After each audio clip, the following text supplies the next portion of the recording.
Today we are exploring the international man of mystery known as Mr. E. Today on Comicology.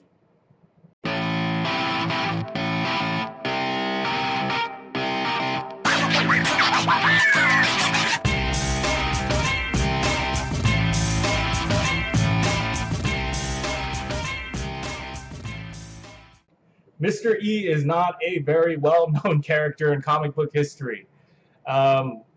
In fact, his entire contribution to the lore is going to be covered all in this one single video. Blink and you might miss it. Mr. E is a low-level vigilante based out of New York City. His real name is Victor J, and in reality, he is a wealthy businessman and an athlete. Mr. E doesn't have much of an origin. In fact, after acquiring a modest fortune from his enterprises, he simply decides to funnel those resources into a new career as a crime fighter. Things, of course, went well at first, and Mr. E was able to do some good in New York. He even went as far as developing his own arch-nemesis, known as the Vampire. Not much is actually known about the origins of Mr. E. It's a complete mystery. The only thing we do know is that at some point he just kind of started. He had the capability, he had the resources, but we don't ever actually get to see it in any way, shape, or form. Actually, what I'm about to show you guys is his first and only Golden Age appearance. He's given a single issue in Daring Mystery Comics number 2, and then he's never to be seen from again. While resting at his estate, Mr. E reads about some grisly murders in which all the shareholders of a lucrative oil company are being murdered one by one. He decides he's going to investigate. He finds the last remaining shareholder and discovers that he is being blackmailed. He is able to recover a threatening note, which he determines is evidence of a potential mastermind. However, while en route to his next destination, a mysterious car smashes into him and sends him flying off the road. Mr. E is able to survive the ordeal, but only by the skin of his teeth. Down, but not out, Mr. E licks his wounds and decides to give it another go. He tracks down the mysterious car and mounts its roof. The car then drives back to its mysterious hideout while unaware of its heroic passenger. When they arrive, Mr. E is shocked to discover that the brilliant mastermind is none other than his arch-nemesis, the Vampire, who captures Mr. E and brings him down into his secret lair. It is here where the Vampire starts to monologue about his secret plan, which is no more complex than just pretty much blackmail. He threatens the shareholders of the oil company in hopes that he can take all the wealth and ownership for himself. The Vampire then extorts a deed from the oil company from the owner by using his captured daughter as leverage against him. The owner reluctantly agrees, and the Vampire would have won the day, if not for the fact that he underestimated Mr. E. There is a fantastic struggle between the Vampire and Mr. E until the police arrive, and they are both forced to escape, but vowing that they will meet again to settle the score. However, that would not happen. That would not ever happen. It was sometime after this that Namor would attack New York, I believe, with a tidal wave, which would destroy much of the city. Mr. E was last spotted at the scene of the wreckage, helping people with the relief effort, along with many other Golden Age heroes. However, he would never get to set the record straight with the Vampire. After New York was destroyed by Namor, the U.S. government entered into World War II in hope of turning the tide in the conflict.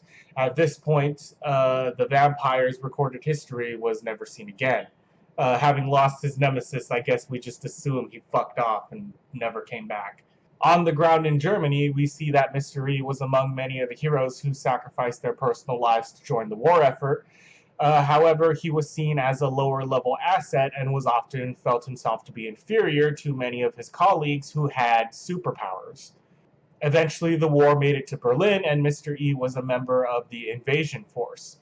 He was one of the 12 heroes who stormed the SS headquarters and was presumed dead when the building collapsed in on top of them. However, this was not actually the case. These 12 heroes were actually captured by the Nazis and put into cryosleep. They slept for decades without aging until finally being recovered by a construction crew in modern Germany. Mr. E, along with 11 of his partners, were forced to allocate their lives to modern times, and Mr. E had a particular struggle when it comes to doing this. So at this point in the timeline, we learn a few very interesting things about Mr. E. that he was quite a mystery. Nobody technically knew anything about him, apparently, during his whole crime-fighting career, even his closest friends. First of all, his name is not Victor J. That was either an alias or perhaps some sort of name change. His birth name is actually Victor Goldstein. He had it changed to hide the fact that he was a Jew and escape persecution. Second, we learn that Mr. E actually had a wife and son from the very beginning of his crime-fighting career, and that because he spent so much time in his alternate identity, they ended up neglected and often suffering. After waking from his forced cryosleep and realizing how much time he had lost, Mr. E seeks out his family, but finds only his bitter son, now in his 60s, and his former wife now fighting to survive on life support. This causes Mr. E to feel tremendous guilt having abandoned his family early to pursue his career. He decided to run away from the situation and return to his colleagues. During a party at their hideout, however, he confesses to another superhero known as the Witness that what he had done, and that he was actually secretly a Jew. After this, he spends quite a while reflecting on his actions and eventually comes to terms with what he had done. His wife passes peacefully, and Mr. E attends her funeral where he apologizes and pays his final respects. Every story has a silver lining, however, and Mr. E is able to reconcile his relationship with his son. Not a perfect transition, but at least the hope of a normal life. Later, after the team loses one of its members, Mr. E announces that he is officially retiring his mantle and leaves to go live a normal life. The team respects his decision and wishes him well. Mr. E was never seen again.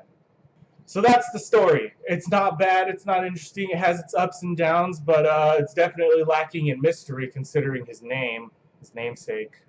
I find this character fascinating because we don't get to see what happens to him after he retires. We assume that he tried to make up for lost time, but we never know for sure. It's expressed in the story that he felt deep regret for his actions and that he ultimately felt that his career as a crime fighter was not worth the price that he had paid. I like to believe that he worked things out with his son and was able to reconcile some of the connections he had lost. I think that the character deserves at least that much. At least I hope he does. Anyway, that's it for this episode. Don't like and don't subscribe because that's just something that I say at this point. I don't want you hanging out around me all the time. Alright, I'm a very independent person. No, I'm sure I'll see you in the next one. Or not. I mean, it's your life. I don't write it.